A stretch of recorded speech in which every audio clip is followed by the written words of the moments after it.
Chicken নেকে জড়ো হচ্ছে সেনাবাহিনী, যুদ্ধ বিমান সহ S-400 মোতায়েন। বহুল আলোচিত চিকেন নেকে নিরাপত্তা জোরদার করেছে ভারত। সাম্প্রতিক ভূ রাজনৈতিক পরিবর্তনের প্রেক্ষিতে এমন পদক্ষেপ নিয়েছে তারা। উল্লেখ্য, চিকেন নেক পশ্চিমবঙ্গের অংশ। এই সংকীর্ণ অংশ ভারতের রাজধানী সহ গোটা দেশের সঙ্গে উত্তর পূর্ব ভারতকে যুক্ত করেছে। একই সঙ্গে নেপাল, বাংলাদেশ, ভুটান এবং চীনের সঙ্গে এর সীমানা রয়েছে। এই চিকেন নেক শিলিগুড়ি করিডোর নামেও পরিচিত। ইন্ডিয়া টুডে বলেছে, ভারতীয় সেনাবাহিনী শিলিগুড়ি করিডোরকে তাদের সবচেয়ে শক্তিশালী প্রতিরক্ষা লাইন হিসেবে বর্ণনা করেছে। উন্নত সামরিক প্রস্তুতির মাধ্যমে যেকোনো সম্ভাব্য হুমকি মোকাবিলা করতে পারে তারা। করিডোরের কাছে দার্জিলিংয়ের সুকনা ভারতীয় সেনাবাহিনীর ৩৩তম কোর সুকনায় অবস্থিত। ৩টি ডিভিশন নিয়ে গঠিত ওই কোরে ৪৫ থেকে ৫০ হাজার সৈন্য থাকে। তারা ওই অঞ্চলের নিরাপত্তা নিশ্চিত করার ক্ষেত্রে গুরুত্বপূর্ণ ভূমিকা পালন করে।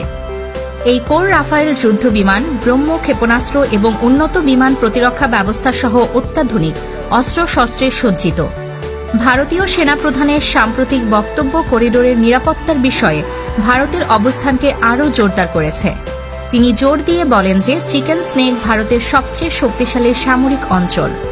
যেকোনো হুমকির ক্ষেত্রে পশ্চিমবঙ্গ, সিকিম এবং উত্তর পূর্বাঞ্চলের বাহিনীকে সেখানে দ্রুত মোতায়েন করা যেতে পারে।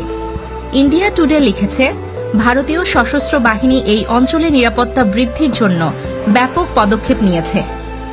তার মধ্যে উন্নত সামরিক সরঞ্জাম মোতায়েন করা হয়েছে। ভারতীয় বিমান বাহিনী হাসিমারা বিমান ঘাঁটিতে MiG-29 যুদ্ধ বিমানের পাশাপাশি রাফায়েল যুদ্ধ বিমানের একটি স্কোয়াড্রন মোতায়েন করেছে। সম্ভাব্য হুমকি প্রতিরোধের জন্য করিডোরে ব্রহ্ম সুপারসনিক ক্রুজ ক্ষেপণাস্ত্রের একটি রেজিমেন্ট মোতায়েন করা হয়েছে। আকাশপথে যেকোনো অনুপ্রবেশ রোধ করার জন্য ভারত এই অঞ্চলে S-400 ক্ষেপণাস্ত্র ব্যবস্থা গড়ে তুলেছে। MRSAM এবং আকাশ বিমান প্রতিরক্ষা ব্যবস্থা নিরাপত্তার একটি অতিরিক্ত মাত্রা প্রদান করে, যেকোনো অনুপ্রবেশের বিরুদ্ধে আকাশ সীমার সুরক্ষা নিশ্চিত করে। নিয়মিত সামরিক মহড়া। ৩ বাহিনীর কোর প্রায়শই যুদ্ধ মহড়া পরিচালনা করে। এর মধ্যে রয়েছে T-90 ট্যাঙ্কের সঙ্গে live fire drill. India today আরও লিখেছে, ভারত আঞ্চলিক হুমকির বিরুদ্ধে সতর্ক রয়েছে। বাংলাদেশের অন্তর্বর্তীকালীন সরকারের প্রধান উপদেষ্টা ড. মোহাম্মদ ইউনূসের সাম্প্রতিক মন্তব্য, belt and road initiative BRI এর মাধ্যমে বাংলাদেশে চীনের ক্রমবর্ধমান উপস্থিতি নিবিড়ভাবে মূল্যায়ন করা হচ্ছে। ভারতীয় নিরাপত্তা বিশেষজ্ঞরা মনে করেন যে বেইজিংয়ের সঙ্গে ঢাকার ক্রমবর্ধমান সংযোগ ভারতের জন্য কৌশলগত চ্যালেঞ্জ তৈরি করতে পারে, বিশেষ করে শিলিগুড়ি করিডোরের নিরাপত্তার ক্ষেত্রে। প্রতিক্রিয়া হিসেবে ভারত এই অঞ্চলে তার প্রতিরক্ষা অবস্থান জোরদার করেছে। Chief of defence staff CDS general Anil Chauhan সম্প্রতি উত্তরবঙ্গ সফর করেছেন অপারেশনাল প্রস্তুতি পর্যালোচনা করতে। এই সফরে ফরওয়ার্ড ঘাঁটি পরিদর্শন এবং নিরাপত্তা কৌশল সম্পর্কে উচ্চ পর্যায়ের আলোচনা অন্তর্ভুক্ত ছিল।